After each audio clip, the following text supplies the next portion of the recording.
Here we've got XIAOMI Black Shark free, and let me show you how to add a fingerprint on the following device.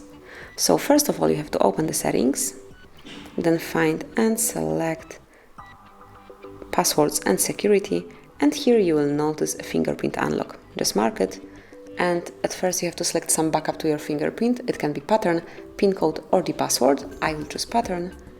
And as you can see here, you've got the notification that you have to remember your lock screen password, otherwise you will have to erase all data on your device's internal storage, including photos, contacts and any other data.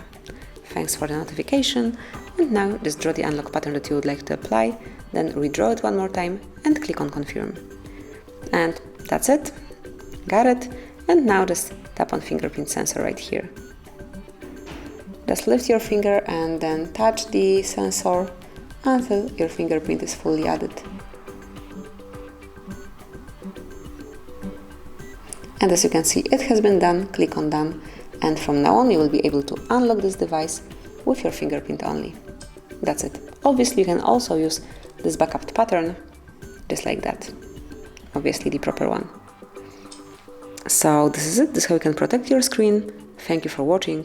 Please subscribe our channel and leave the thumbs up.